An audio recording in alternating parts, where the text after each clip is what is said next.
20 años después de la desaparición de su madre, un niño susurró, ella está en el pozo. Lo que descubrieron abrió la puerta de par en par para esta ciudad.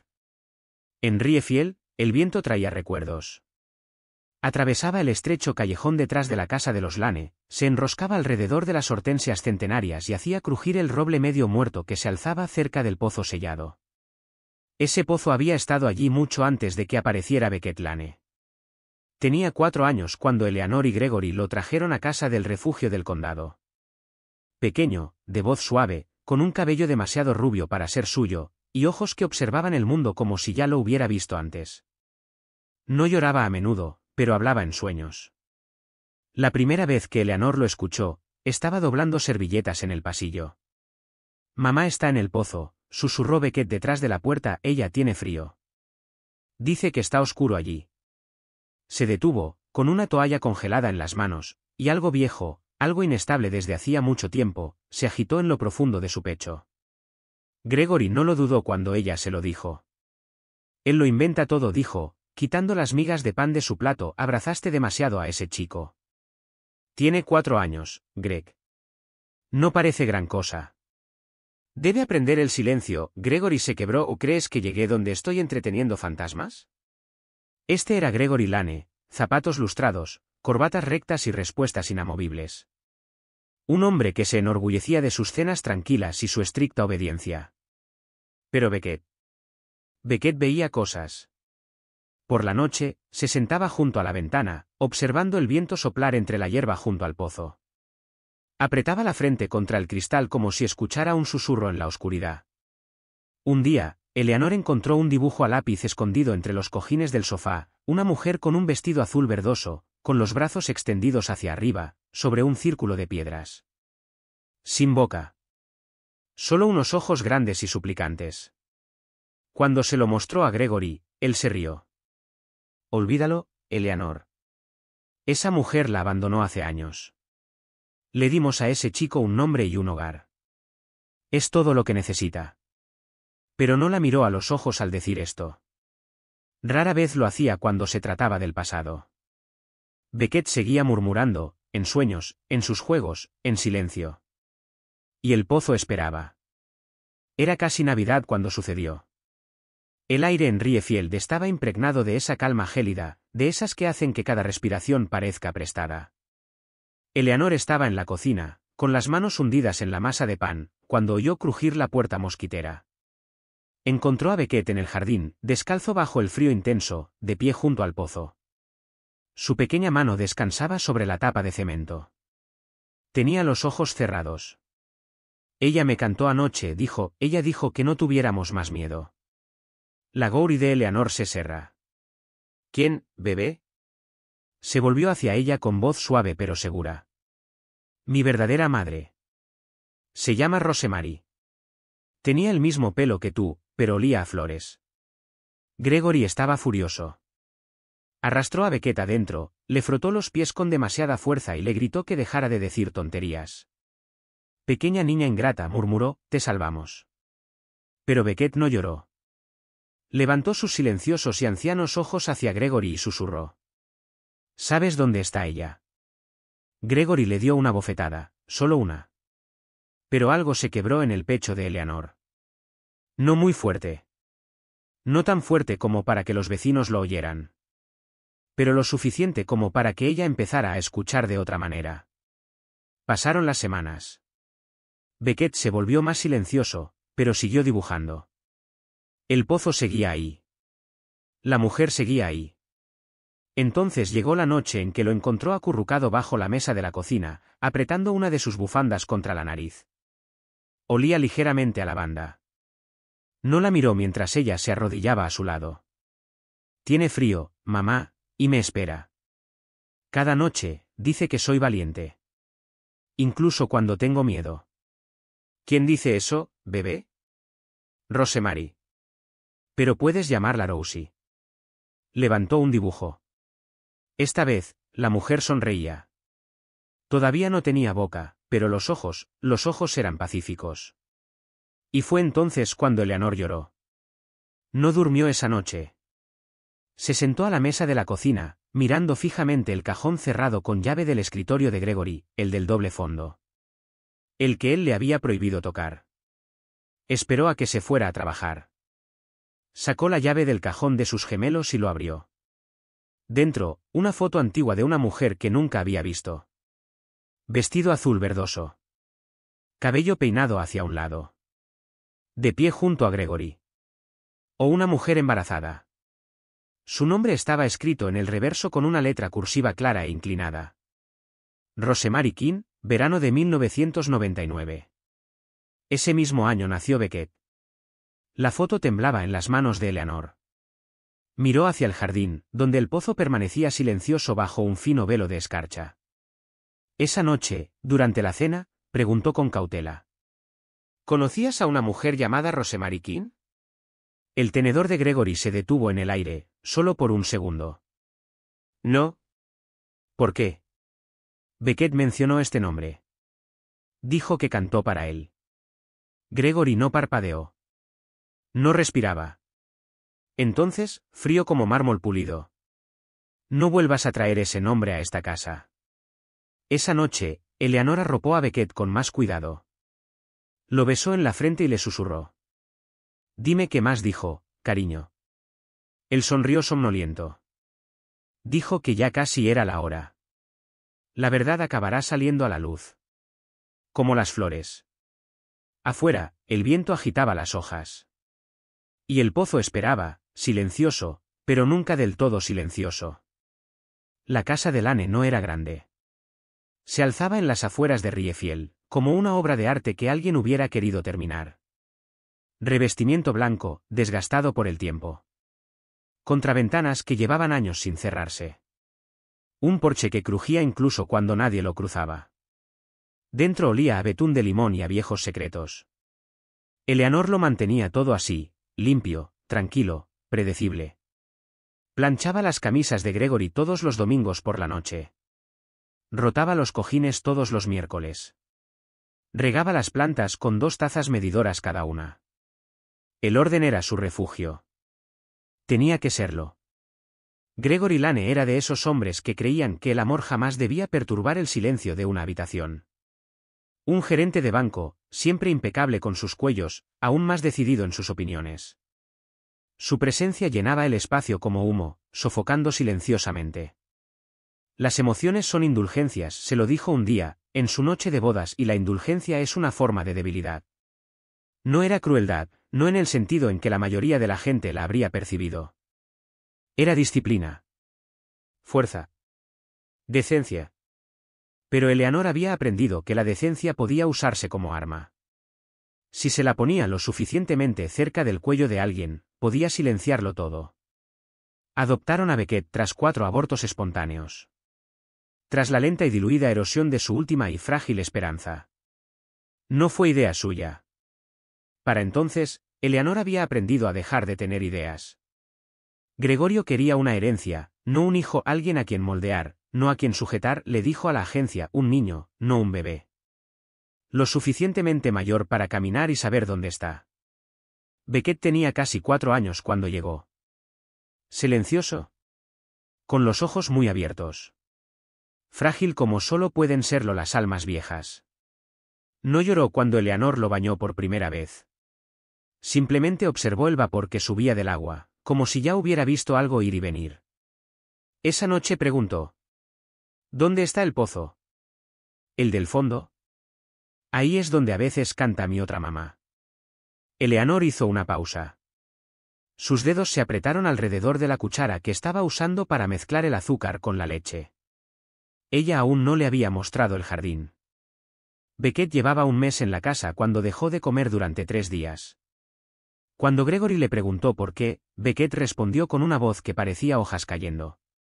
No puedo comer mientras mamá Rosie todavía tenga frío. El rostro de Gregory se congeló por un instante.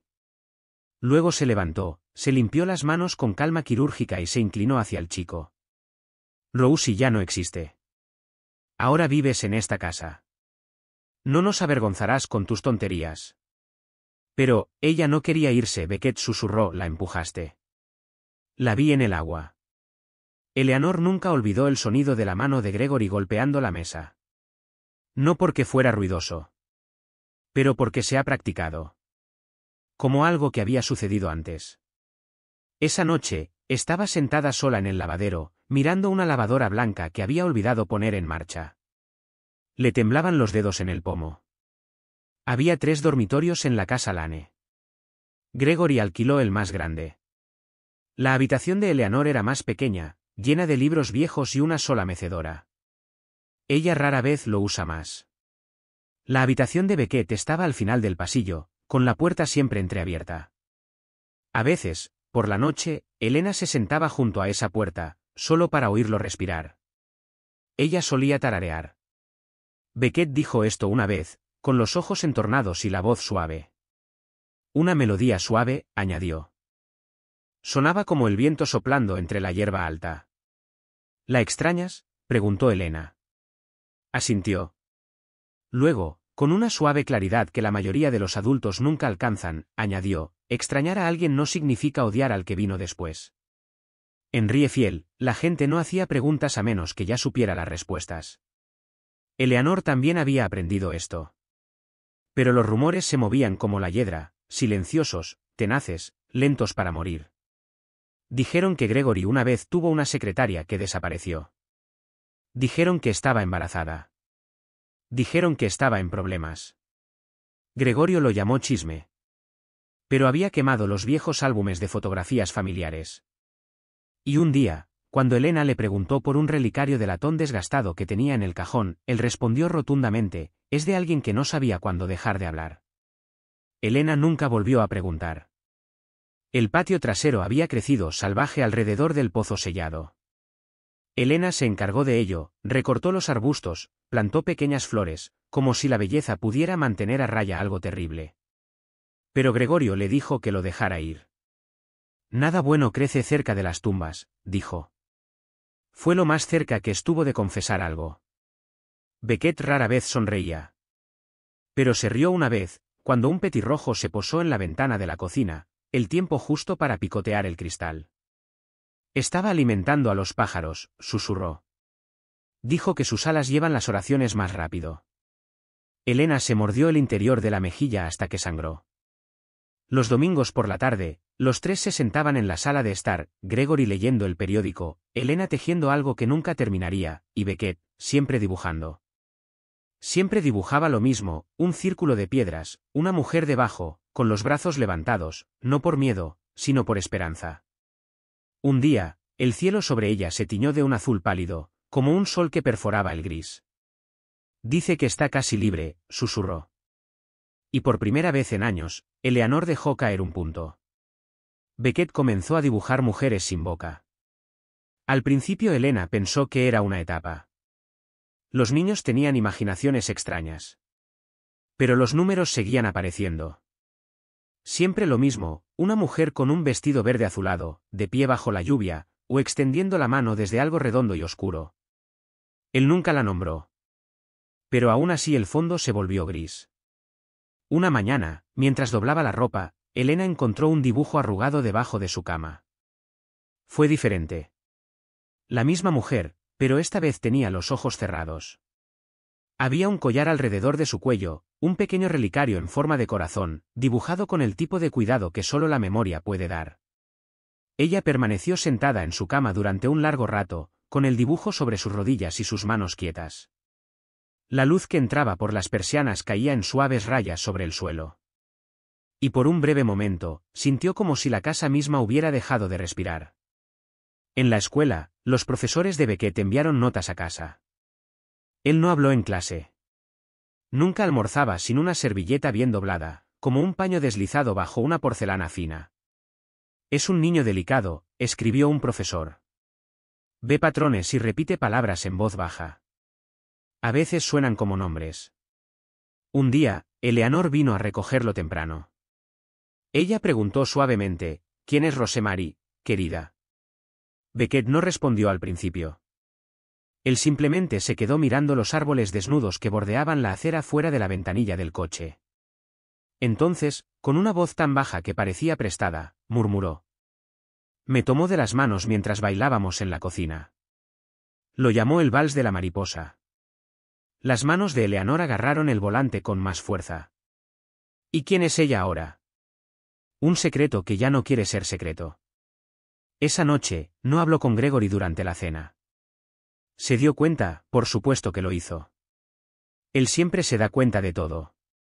El niño volvió a dibujar esas mujeres absurdas, dijo. Su tenedor raspó el plato. Quizás deberías llevarlo con alguien. Que lo traten antes de que empiece a creerlo él mismo. Tal vez ya lo haga, respondió ella en voz baja. Empiezas a parecerte a ella.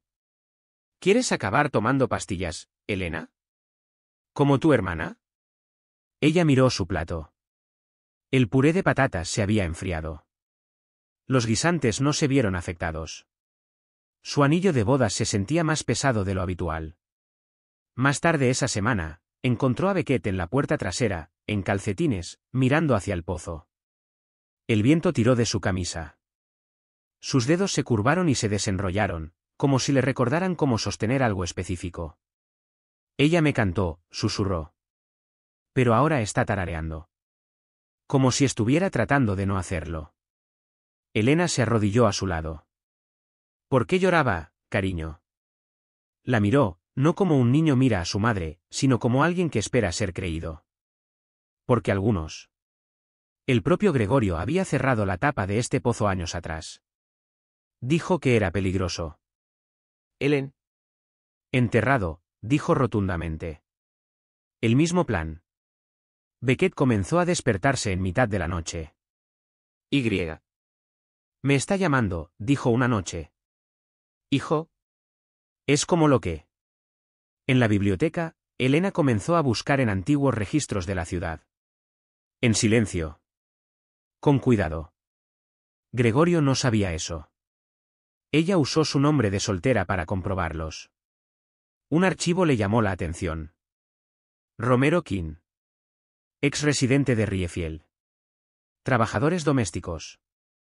27 años. Visto por última vez en mayo de 1999. Beckett nació el mismo verano. Gregory se había retirado repentinamente de su trabajo durante 2 semanas en junio de ese año. El expediente indicaba que ella había abandonado la ciudad. Pero nadie la vio irse. Sin dirección de reenvío. Sin actividad bancaria. Simplemente desapareció, como el polvo que se barre de un estante.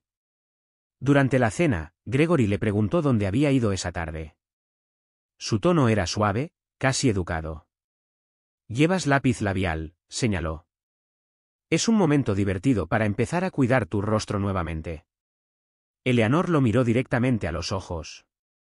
Algo en su columna se había congelado. Estaba en la biblioteca. ¿Para qué? Buscando un fantasma. Un tiempo de silencio. Entonces su tenedor cayó ruidosamente sobre el plato. No damos la bienvenida a los fantasmas en esta casa. No, dijo ella. Los casamos. Esa noche, ella se sentó junto a la cama de Beckett mucho después de que él se hubiera quedado dormido. Su respiración era constante, pero sus dedos temblaban de vez en cuando, como si estuvieran corriendo a través de sueños. Ella cogió el dibujo de su mesita de noche, otra vez la mujer. Pero esta vez había algo nuevo, una grieta en el círculo de piedras sobre ella. Y un poco más allá, un solitario pájaro en vuelo. Ella lo miró fijamente hasta que sus ojos se nublaron. Entonces susurró, yo también lo escuché. Y en algún lugar afuera, el viento cambió de dirección otra vez, apenas un poco, como si estuviera esperando a que lo invitaran a entrar. La biblioteca de Riefield era el tipo de lugar donde el tiempo parecía ralentizarse en señal de reverencia. El polvo se asentaba suavemente en los alféizares de las ventanas, y la luz que se filtraba a través de las altas ventanas tenía el suave tono ámbar del viejo pergamino y de días mejores. A Beckett le encantaba este lugar. Él venía todos los jueves por la tarde, justo después de la escuela. Se deslizó entre las filas de libros como una sombra que no quería ser notada. Él nunca revisó nada. No lo necesitaba. Recordó todo lo que leyó. Ese jueves, estaba sentado en el extremo más alejado de la sección infantil, con las piernas cruzadas, hojeando un libro sobre la memoria. Sus dedos trazaron las palabras como si fueran braille para el corazón. La memoria no es solo lo que recordamos, es lo que se niega a ser olvidado. Al otro lado de la habitación, un hombre estaba sentado en la mesa de la esquina. ¿Tranquilo? Mayor. Vestido con una chaqueta de tweed, con una bufanda descolorida atada holgadamente alrededor de su garganta. Su bastón se apoyaba en la silla, pero no pedía piedad. Harold Whitmore. Nadie lo llamaba más señor Whitmore. No había utilizado su fortuna en más de 10 años, desde que murió su hija y su mundo se derrumbó como una carta quemada. Vivía solo, en el extremo norte de la ciudad, en la casa de piedra con campanillas de viento que nadie más podía oír. Ese día, Harold observó a Beckett durante mucho tiempo. No con sospecha. Ni siquiera por curiosidad. Pero con gratitud. Había algo peculiar en la manera en que estaba sentado el niño, sus hombros ligeramente encorvados, sus ojos demasiado fijos para alguien de su edad. Harold había visto esa mirada antes. Espejos de impresión. Y en los sepulcros.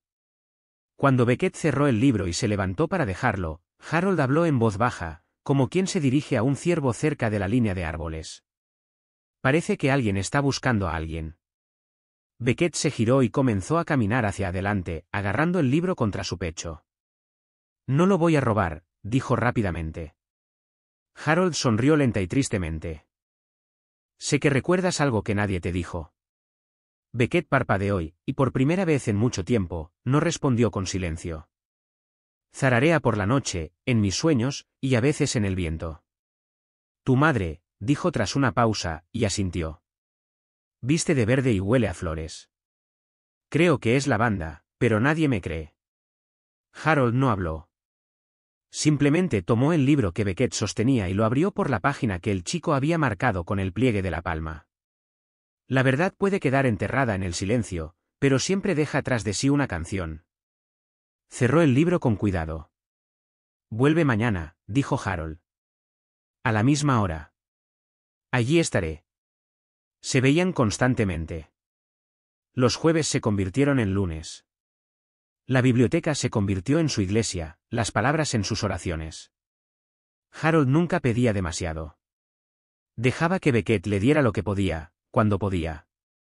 Hablaban de libros, música, pájaros y sueños, y de cómo los árboles parecen susurrar si uno se queda quieto el tiempo suficiente.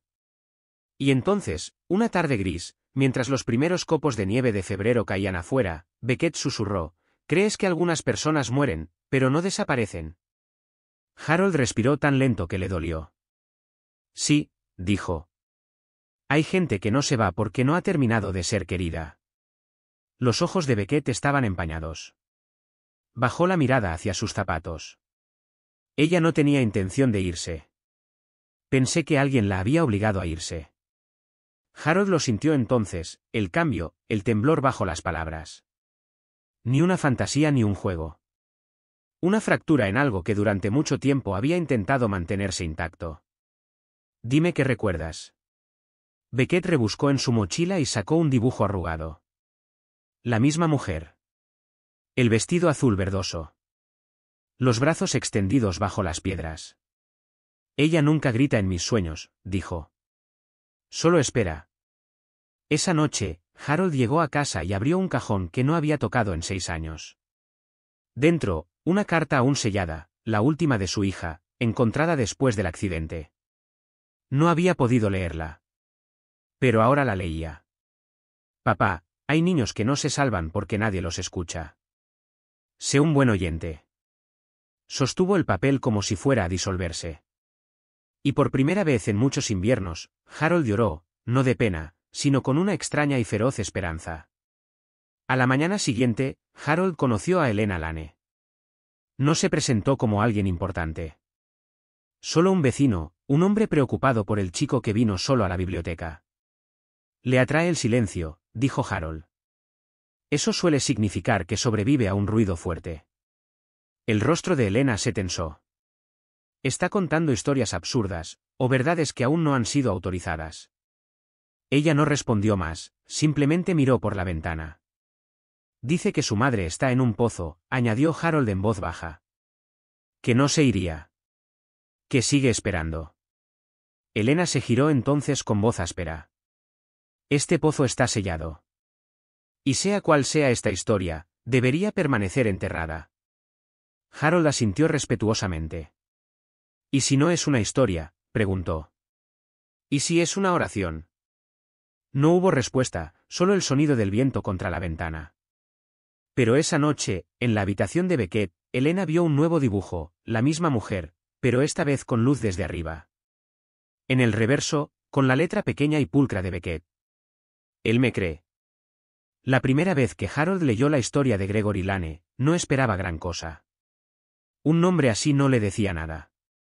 Era solo una hoja de cálculo, gerente de banco, donante cívico, feligrés, un rostro siempre al margen de los desfiles de la ciudad, nunca en el centro de atención. El tipo de hombre que se va sin dejar rastro. No porque no tuviera nada que ocultar, sino porque sabía exactamente cómo reponerse. Pero Harold había conocido antes a hombres como él, aquellos que no alzaban la voz porque nunca lo necesitaban. Lo que preocupó a Harold no fue lo que encontró, sino lo que no hizo. Había agujeros. Archivos faltantes. Hilos tensos que nadie se había molestado en desenredar. Entonces, empezó con B. Harold. Hoy, esa habilidad está reviviendo. No por un cliente. No por dinero. Sino por un niño que hablaba en fantasmas y coloreaba sus recuerdos con crayones. Llevó los documentos a alguien de confianza. Mason Reed. 35 años. Intuitivo. Honesto. Empleado de registros públicos en el ayuntamiento de Riefield y sobrino de Gregory Lane. Mason había crecido bajo la discreta tutela de Gregory. Recordaba cómo hablaba su tío, con una voz que sonaba como una puerta cerrada. Pero Mason ya no era un niño. Cuando Harold le entregó el expediente, lo leyó con el ceño fruncido, que se profundizaba con cada página. Ese certificado de nacimiento no coincide con el modelo estándar de ese año, dijo Mason. Y la firma del trabajador social es el nombre de alguien que se jubiló en 1998. Beckett fue colocado en el año 2000, respondió Harold. ¿Y el documento original de entrega materna?, gimió Mason. Se ha ido. Lo han borrado. Más tarde esa noche, Mason estaba sentado en su oficina mucho después del horario laboral normal, iluminado únicamente por la tenue lámpara verde de su escritorio. Escribió un nombre en el que no había pensado en casi 2 décadas. Romero King. La búsqueda no arrojó casi nada. No hay registros de impuestos posteriores a 1999. No hay traslados de trabajo. No hay certificado de defunción. Solo un expediente residencial que la registra como empleada doméstica viviendo con Gregory y Elena Lane a principios de 1999, cerrado en mayo. Despedido, no resignado. Mason exhaló. La palabra helado. El expediente no se había actualizado. Ni siquiera se había cerrado oficialmente. Se había detenido recientemente. Imprimió el disco y lo guardó en una carpeta de papel marrón. En la pestaña, escribió con tinta negra. Desaparecida, Rosemary King. Luego cerró el cajón con llave, sabiendo que no permanecería cerrado por mucho tiempo. A la mañana siguiente, Harold estaba esperando en la puerta trasera de la casa de Lane. Elena salió con su abrigo de jardinería, una paleta en una mano y el rosario de su difunta madre envuelto en su muñeca. No habían hablado desde su último encuentro, pero algo había cambiado en sus ojos. Ya no era resistencia, era luto. ¿Por qué? No estaba segura. Sabe cosas que no debería, susurró. Olores, sonidos, su nombre. Nunca le dije nada. Harold le entregó el expediente. Ella no lo abrió de inmediato, solo se quedó mirando su peso en sus manos. Tienes que ver esto, dijo. No porque vaya a mejorar las cosas, sino porque podría explicar por qué tu casa ha estado tan silenciosa todos estos años. Dentro, entre los archivos, había una foto que Mason había encontrado en un antiguo expediente de empleado. Rosemary estaba de pie en una cocina, sonriendo, con la mano apoyada suavemente sobre su vientre redondeado. Una brisa le había acariciado el pelo. Detrás de ella, apenas visible a través de una ventana, había un hombre, con el rostro en la sombra. Pero Elena no necesitaba luz para reconocer la postura de Gregory. Sus rodillas se doblaron levemente. Se sentó en los escalones del porche sin decir palabra. Esa noche, no comió. No habló con Gregory. Lo observó sentado con el periódico, tarareando una melodía que, según él, no recordaba haber aprendido, la típica melodía que una mujer tararearía en la cocina mientras baila con un niño. Un vals de mariposas. ¿Sabías que estaba embarazada?, preguntó Elena sin levantar la vista. El periódico crujió. Gregory no respondió de inmediato. Algunas mujeres mienten, dijo finalmente. Es una táctica de supervivencia. Como el maquillaje. Ella confió en nosotros, dijo Elena con voz temblorosa. Vino a nuestra casa, cargó a tu hijo, cuidó del nuestro, y luego desapareció. Gregory pasó la página con deliberada calma. El mundo no necesita que se cuenten todas las historias, Elena. May Beckett, señor. Entonces la miró. Un brillo frío apareció en sus ojos. Este niño es nuestro porque nadie lo quiso. Eso es lo que importa. Ella lo quería. Una pausa. Una larga pausa. Bueno, ya no lo hace. En la oscuridad, Elena se encontró en la lavandería. El mismo lugar donde había estado años atrás, cuando Beckett regresó a casa. Pero esta vez, no se rindió. Abrió el cajón inferior de la vieja cómoda que Gregory mantenía cerrada con llave. Allí, bajo unas corbatas y gemelos de repuesto, había un pequeño medallón de latón. Ella lo abrió. Dentro, una foto descolorida de un bebé recién nacido y un trozo de cinta. Perfumada con lavanda, aunque el aroma casi se había desvanecido. Lo puso sobre la almohada de Beckett esa noche. Sin explicaciones. Sin preguntas. Solo el relicario y su presencia a su lado mientras dormía. Por la mañana, no preguntó de dónde venía. Simplemente lo tomó en la mano y dijo. Ella llevaba esto puesto cuando me arropó. Elena se sentó en el borde de su cama, apartándose el cabello de la frente.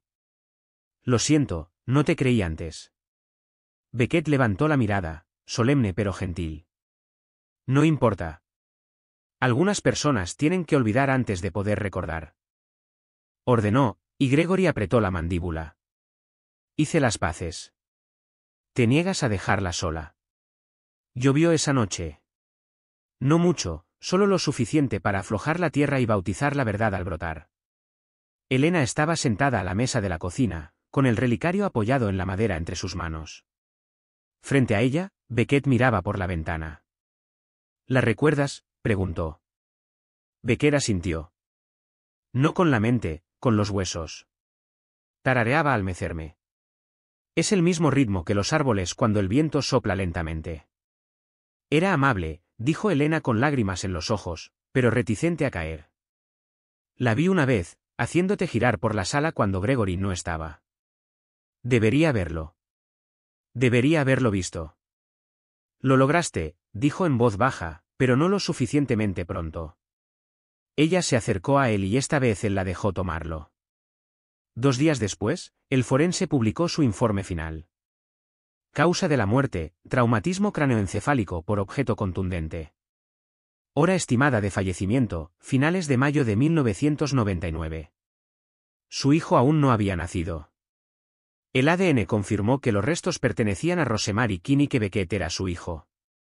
En el memorial no hubo discursos. Solo viento, lavanda y silencio. Esta vez la enterraron como es debido, con un nombre, con su relicario y con la fotografía, ahora seca y enmarcada bajo un cristal, colocada delicadamente en el ataúd por el propio Beckett. Ha esperado 20 años, dijo en voz baja, de pie al borde de la tumba. Y siento haber tardado tanto en volver por ella. Elena colocó una sola ramita de romero encima del ataúd. Ella merecía algo mejor. Lo tendrá ahora, dijo Beckett. Me aseguraré de que así sea. El pueblo no dijo mucho después de eso. Riefield siempre había sido mejor olvidando que perdonando. Pero alguien dejó una pequeña tarjeta en la tumba, semanas después, escrita a mano con una letra clara. Recuerdo su risa en la panadería. Ojalá hubiera dicho algo cuando dejó de venir. Un vecino. Y en casa, Beckett. Becker asiente. ¿Ella? Harold sonrió. Ella crió. ¿Qué? Palacio de Justicia de Riefield. Pero el día en que he estado de Connecticut contra Gregory Lane al principio, cada crujido y cada respiración parecían agudos. La gente llegó temprano, ataviada con abrigos de lana y guardando un silencio cauteloso. La mayoría no acudió para ver justicia, sino para sentir, por una vez, que el silencio finalmente podría responder.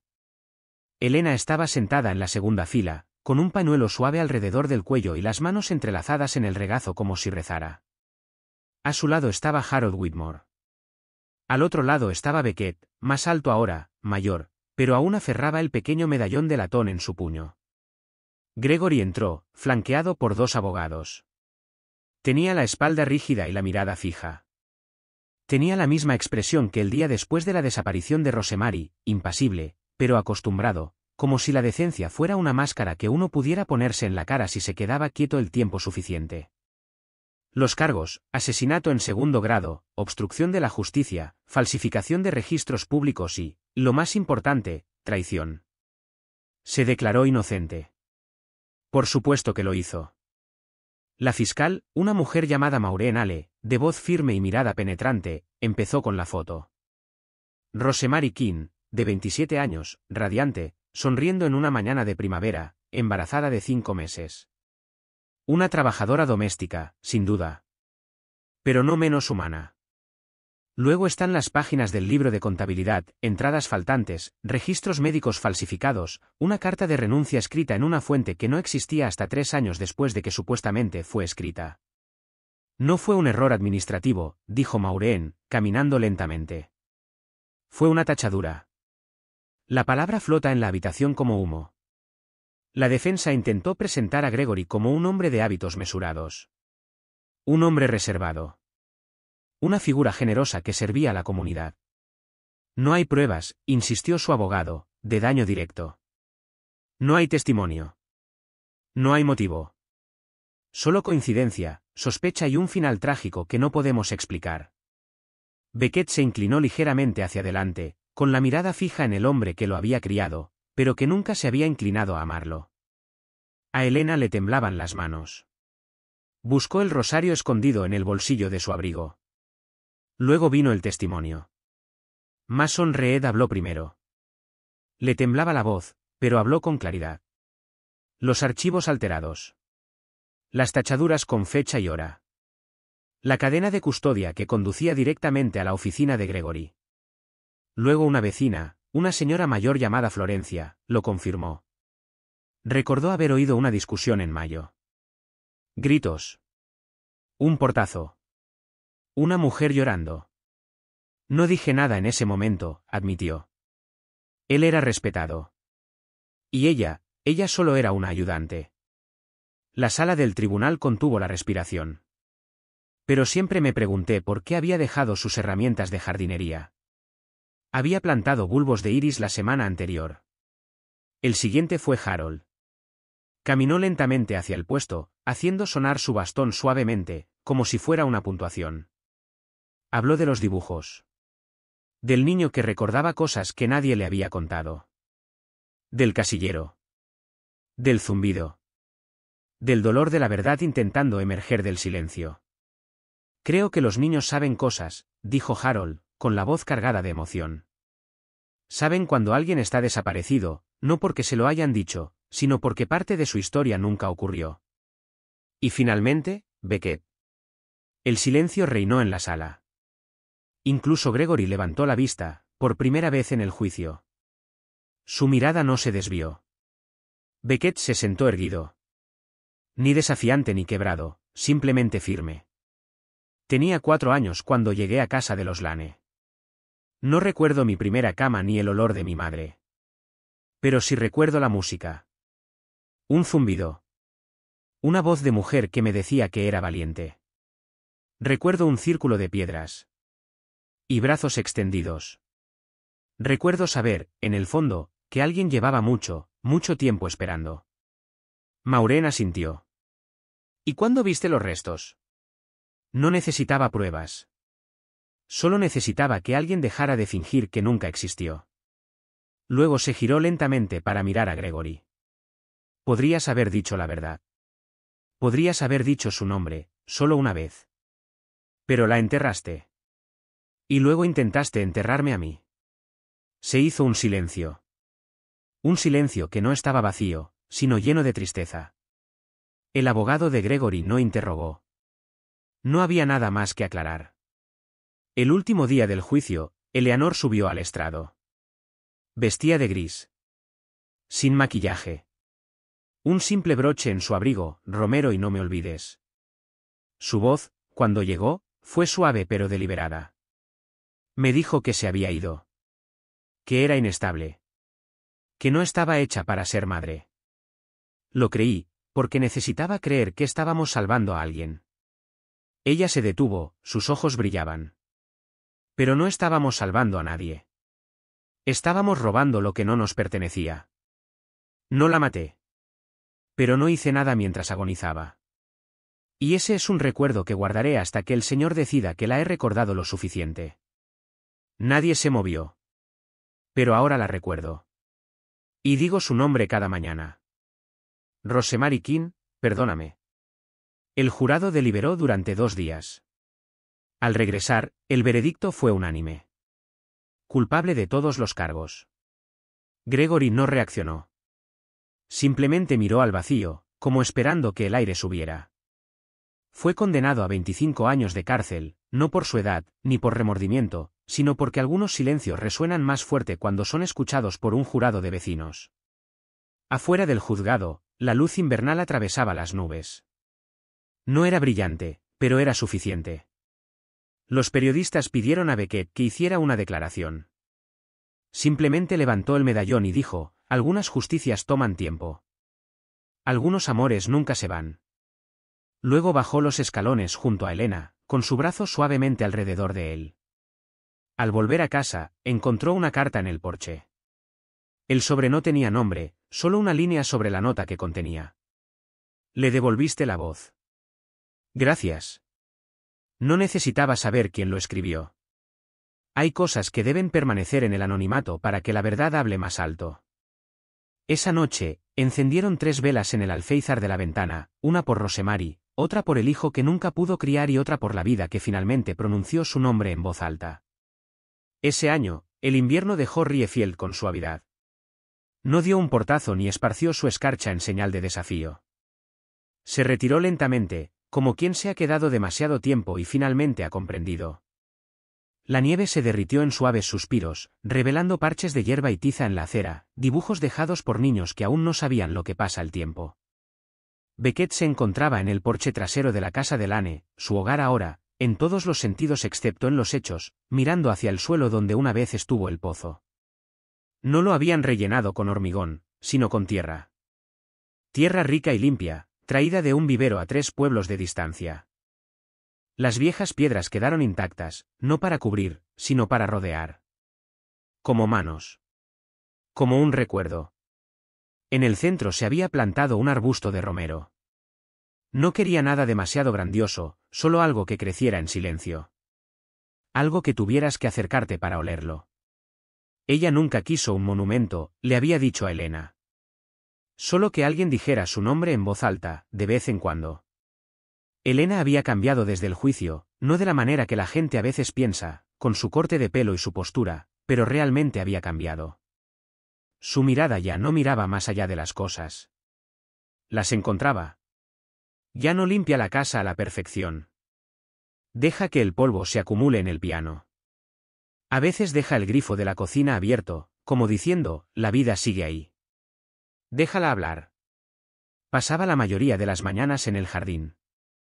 Con las manos en la tierra y las rodillas ligeramente doloridas. Plantaba flores silvestres en hileras desordenadas, dejando que el color invadiera el césped como nunca antes. También comenzó a llevar un diario, no para ella misma, sino para Rosemary. Cada mañana escribía una sola línea. A veces era esta mañana oí cantar a un petirrojo, la misma nota que solía tararear. Otras veces ojalá hubiera dejado de doblar la ropa ese día. Ojalá hubiera ido a verla. Nunca los firmó. Simplemente dobló la página, la metió en el hueco del romero y dejó que el tiempo hiciera el resto.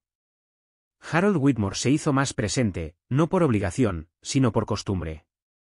Ahora era tan parte de la casa como el crujido del suelo y el silbido de la tetera. Una tarde, trajo una pequeña caja de madera. Dentro, recortes de periódico, cartas y una foto descolorida de su hija, Amelia. Lo último que envió antes de morir fue un dibujo de una niña que había acogido.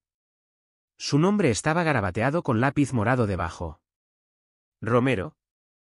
Harold lo colocó suavemente sobre la repisa de la chimenea. Ella vio algo en esa chica antes que nadie, le dijo a Beckett. Y creo que una parte de ella aún te susurra. Beckett empezó a escribir de nuevo, no informes, ni declaraciones, sino cartas. Le escribió a Rosemary. No conoces esta versión mía, pero creo que te gustó. Ahora me está escuchando. Cada letra comenzaba de la misma manera. Querida mamá. Cada uno terminó de la misma manera. Seguiré diciendo tu nombre. Lo prometo. La ciudad también ha cambiado, silenciosamente, sin previo aviso. La biblioteca ha añadido un rincón de lectura para niños, llamado Habitación Rosemary, forrado con lujosos sillones y cortinas de color verde azulado. No había ninguna placa que explicara el porqué. Solo una imagen de una mujer joven, sonriendo, sosteniendo un libro contra su pecho. Sus ojos estaban cansados. Pero abierto, como quien sabe que quizá no lo notarán debidamente, pero espera hacerlo. Mason Reed no solo administraba registros públicos. Era voluntario en el centro juvenil 2 veces por semana, enseñando a los adolescentes a buscar en bases de datos públicas y a encontrarse cuando el mundo se olvida de llevar un registro. Los rastros de papel salvan vidas, dijo una vez al entregarle a un niño su certificado de nacimiento por primera vez. Y a veces, revelan fantasmas que nunca debieron ocultarse. Un domingo, Elena preparó panqueques, no porque se lo pidieran, sino porque la mañana apetecía algo cálido e imperfecto. Beckett vertió el almíbar lentamente, perdido en su mente. ¿Crees que me ha olvidado?, preguntó. Eleanor no respondió de inmediato. Sirvió té y se sentó frente a él. Sus dedos rozaron el borde de la mesa como el hilo de una costurera. El perdón no se encuentra en palabras, dijo finalmente. Se encuentra en lo que haces después del silencio.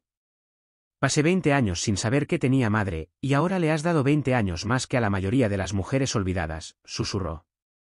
Le devolviste su nombre. Le devolviste el aliento. Esa primavera, Beckett abrió un pequeño fondo. No era grande, pero sí estable, el fondo Rosemary, para ayudar a las mujeres a escapar de situaciones que aún no habían descrito, para ayudar a los niños a encontrar a las personas que les habían enseñado a no recordar. Harold fue el primer donante. Eleanor le dio su anillo de bodas. Que le vaya bien ahora que por fin sabe la verdad, dijo, guardándolo en el estuche de terciopelo. En mayo llegó una carta sin remitente, solo una línea mecanografiada: trabajé en el juzgado de Riefield. Destruí archivos según las instrucciones. Lo siento. Esto es lo que recuerdo. Adjunto una lista, nombres, fechas. Una de ellas coincidía con la transcripción de Rosemary, faltaba, pero estaba presente. Harold leyó la carta en voz alta en la mesa de la cocina. Beckett la dobló y la colocó junto al relicario en un pequeño cajón. No es justicia, dijo, pero es ruido. Y el ruido significa que alguien más está despertando. Eleanor celebró su 70º cumpleaños ese otoño. No quería una fiesta, pero Beckett insistió en una pequeña. Invitaron a Harold, Mason, Florence e incluso al detective que había abierto el pozo. Cenaron al aire libre, bajo luces de colores y farolillos de papel hechos con páginas de viejos libros de cocina. Beckett le entregó a Eleanor un diario encuadernado en suave tela verde. Dentro, sus propias cartas a Rosemary, transcritas y rayadas. Y en la última página, un dibujo de Beckett, una mujer con un vestido azul verdoso, con los brazos extendidos, de pie en un jardín donde crecían romero y flores silvestres. Sobre ella, un niño le puso una mano en el hombro. Más tarde esa noche, Eleanor estaba de pie junto a la ventana, mirando las polillas golpear el vidrio. Solía pensar que el silencio era noble, dijo en voz baja. Que mantener la paz significaba no despertar a los fantasmas. Pero los fantasmas no se quedan enterrados porque nos callemos. Se quedan enterrados porque nadie canta su nombre. Se volvió hacia Beckett. Sigamos cantando, vale. Todas las mañanas, dijo. En octubre, plantaron narcisos a lo largo del sendero que conducía al romero. El invierno volverá, como siempre, pero ahora, cuando llegue, brotarán bulbos de entre la escarcha, listos para florecer. Y ese día, se alzarán con su nombre. En un pueblo como Riefiel, el cambio no llega con bombos y platillos. Llega silenciosamente, como el vapor que emana de una taza de té, delicado, casi invisible, pero cálido al tacto. No se arraiga en leyes ni en pronunciamientos, sino en los corazones, en las decisiones, en el silencio que finalmente precede a la verdad. Para la primavera, el juicio de Gregory Lane ya no se transmitía por televisión.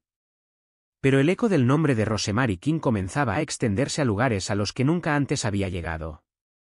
En la preparatoria Riefiel, Tasha Hayes, estudiante de segundo año, estaba sentada al fondo de su clase de inglés, dibujando vides en los márgenes de su cuaderno.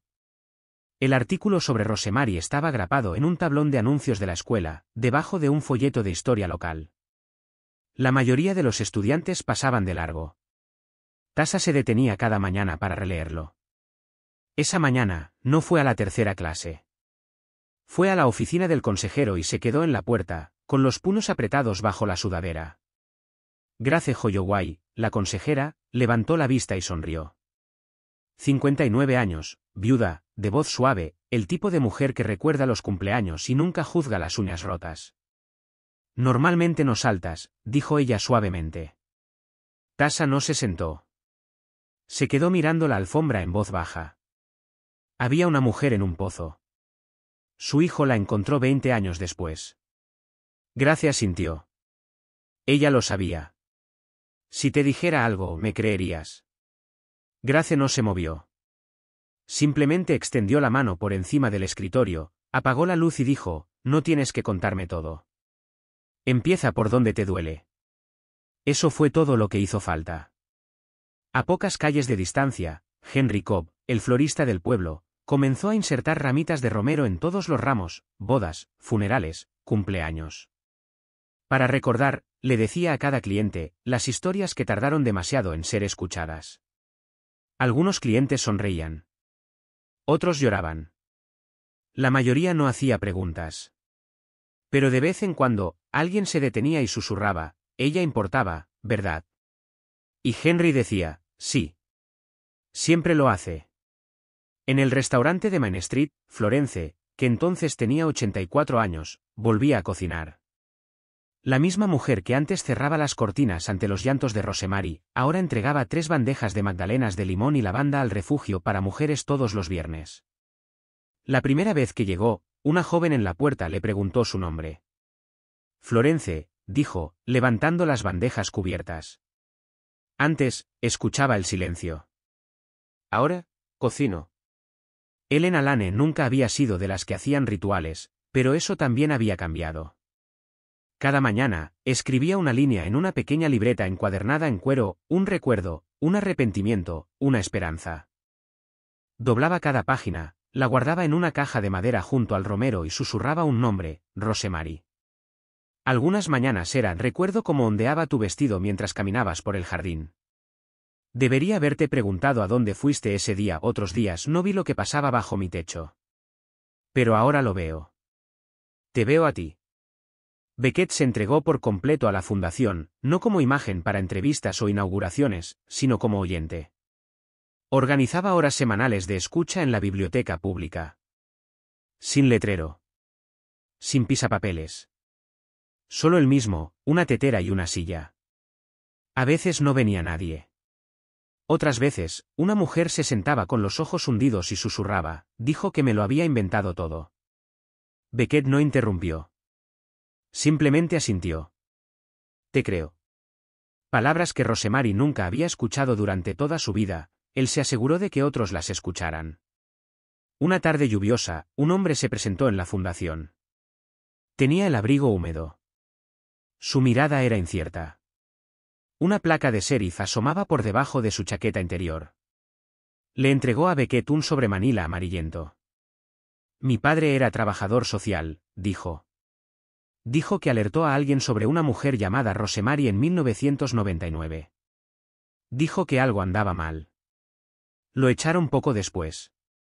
Dentro del sobre había notas escritas a mano, cartas sin firmar y un memorando fechado 6 meses antes de la desaparición de Rosemary. Lane dice que la niña está sensible, pero asustada.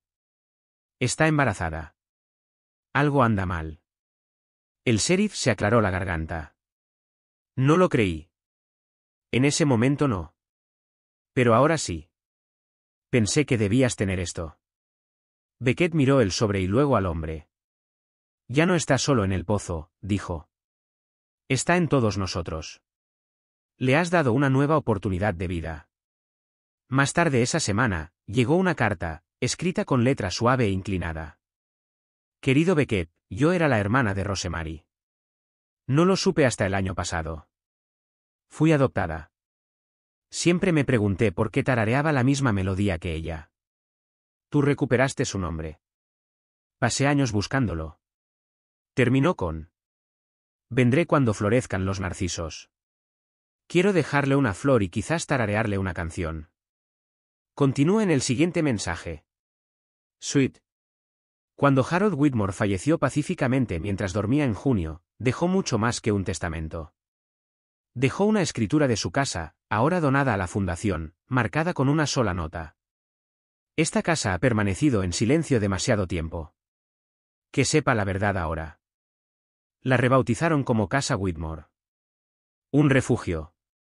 Un hogar. No había llaves tras un cristal, ni puertas con barrotes. Solo camas, libros y oídos atentos. Una de las primeras residentes, una mujer a la que le faltaba un diente y que trabajaba en 3 empleos, dijo en su primera noche: este lugar huele a honestidad. A los 40, Beckett había cambiado. No del todo, pero lo suficiente. Se había casado con una maestra tranquila y sensata llamada June. Juntos, adoptaron a una niña llamada Rose. Cantaba para sí misma mientras coloreaba, en voz baja, como quien termina una melodía que había empezado hacía mucho tiempo. Rosa tenía 8 años cuando preguntó: ¿de quién me pusieron mi nombre? Beckett se arrodilló a su lado. Alguien que fue valiente en silencio y amable allí donde el mundo intentó endurecerse. Alguien por quien aún cantamos. Eleanor, que ya tenía más de 90 años, se quedó lo suficiente para ver a Rose corriendo descalza por el jardín, con sus dedos recorriendo los tallos de romero y dejando risas tras de sí como huellas. Tararea como su abuela, murmuró Elena una tarde. La sangre recuerda, incluso cuando el corazón olvida. Un día de noviembre, Beckett volvió a visitar la tumba de su madre. No trajo flores, solo una carta de Rose, escrita con rotulador morado. Querida Rosemary, creo que te habrían encantado los panqueques, la lluvia y las trenzas despeinadas. Espero que te sientas orgullosa. Dejó la carta junto al romero. El viento arreció, lo justo para zumbar. Ese invierno, tallaron un banco cerca del jardín. Sin placa. Sin título. Solo una línea delicadamente grabada en la madera. Por cada historia que casi quedó enterrada. Y en los sótanos de las iglesias de todo el país, comenzó algo más: círculos de susurros.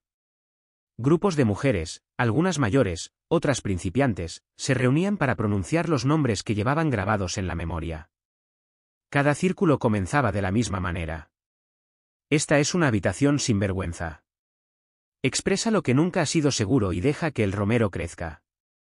Era un domingo de finales de primavera, uno de esos raros días en los que hasta la brisa parece saber cómo llevarte.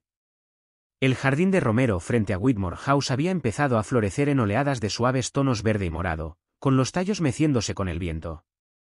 Beckett se quedó al borde del sendero, sosteniendo en sus brazos un pequeño letrero tallado a mano. Releyó la inscripción antes de estamparlo en la tierra. Ella nunca estaba perdida. Ella estaba esperando. Tras él, la puerta principal se abrió. June salió de la mano de Rose. La niña de 11 años llevaba un suave vestido de algodón con pequeños jacintos. Llevaba el pelo trenzado hacia atrás, con algunos mechones que se le escapaban como pensamientos que se negaban a ser dominados.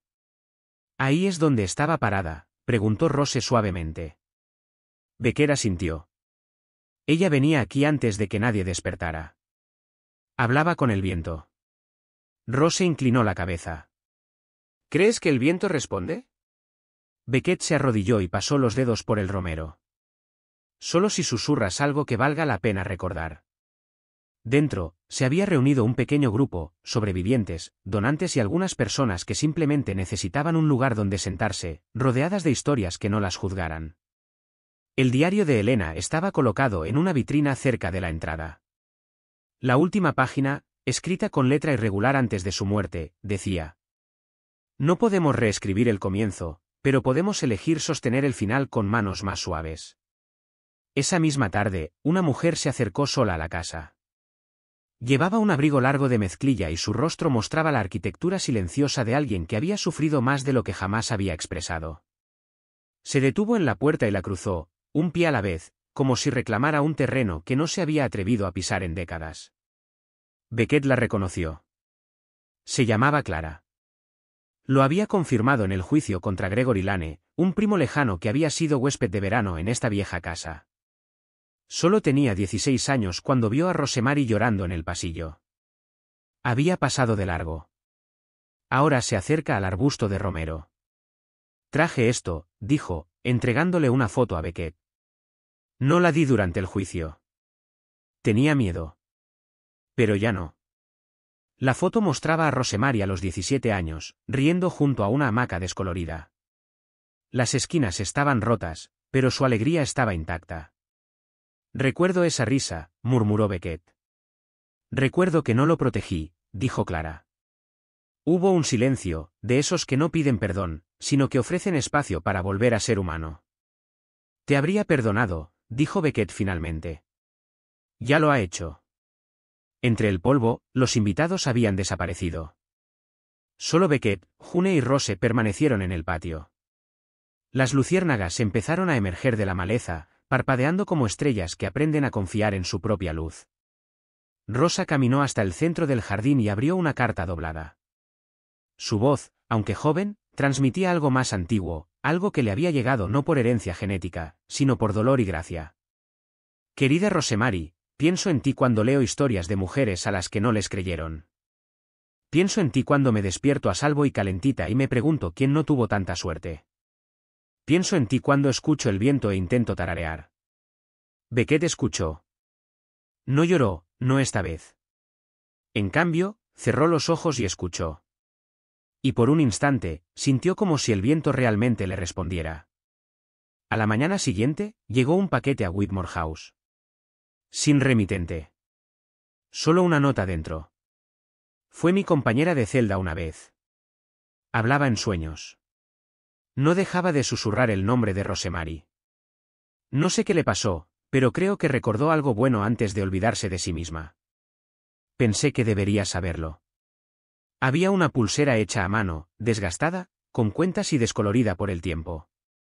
La última cuenta tenía forma de hoja. Beckett la sostenía en la mano. No todo en el mundo tiene explicación. Pero algunas cosas simplemente merecen ser honradas. Con el paso de los años, la casa Whitmore se expandió. Una sala se convirtió en un taller para madres adolescentes. Otra, en un estudio de grabación donde las sobrevivientes podían contar sus historias, no para el público, sino para su propia sanación. Las paredes retenían sus voces como una catedral retiene los ecos. Beckett nunca volvió a hablar de Gregory, ni con amargura ni con triunfo. El juicio era parte de la historia, pero no la historia completa.